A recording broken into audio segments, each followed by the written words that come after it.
রসুলের দায়িত্ব হেদায়েতের বাণী পৌঁছে দেওয়া ছাড়া আর কিছুই নয়। আর তোমরা যা কিছু প্রকাশ করো, যা কিছু গোপন রাখো, আল্লাহ তাআলা তা সবই জানেন। হে রসুল, তুমি বলো, পাক এবং নাপাক জিনিস কখনো সমান হতে পারে না। নাপাক জিনিসের প্রাচুর্য যতই তোমাকে চমৎকৃত করুক না কেন। অতএব হে জ্ঞানবান মানুষেরা, তোমরা আল্লাহকে ভয় করো। আশা করা যায় তোমরা সফলকাম হতে পারবে।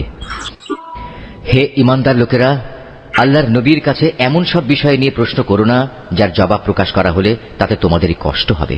অবশ্য কোরআন নাজিল হওয়ার মুহূর্তে যদি তোমরা সে প্রশ্ন করো, তাহলে তা তোমাদের কাছে প্রকাশ করা হবে।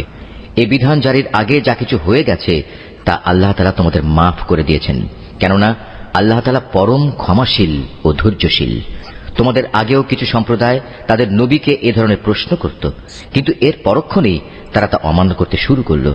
দেবতার উদ্দেশ্যে প্রেরিত কান ছেঁচড়া বহিরা, দেবতার নামে উৎসর্গীকৃত সায়েবা, দেবতার উদ্দেশ্যে ছেড়ে দেয়া নর ও মাদি বাচ্চা প্রসবকারী ওয়াসিলা ও দেবতার উদ্দেশ্যে ছেড়ে দেয়া 10 বাচ্চা প্রসবকারিণী উশরি হাম, এর কোনোটাই কিন্তু আল্লাহ তাআলা নির্দিষ্ট করে দেননি, বরং কাফেররাই এসব কুসংস্কার দিয়ে আল্লাহর উপর মিথ্যা আরোপ করে। আর এদের অধিকাংশ লোক তো সত্য মিথ্যার তফাৎটুকু উপলব্ধি করে না। তখন এদের বলা হয়, আল্লাহ তাআলা যা কিছু নাজিল করেছেন তোমরা সেদিকে এসো, এসো তাঁর রসুলের দিকে। তখন তারা বলে, আমরা আমাদের বাপ দাদাদের যে বিধানের উপর পেয়েছি তাই আমাদের জন্য যথেষ্ট, যদিও তাদের বাপ দাদারা সত্য মিথ্যা সম্পর্কে কিছুই জানত না।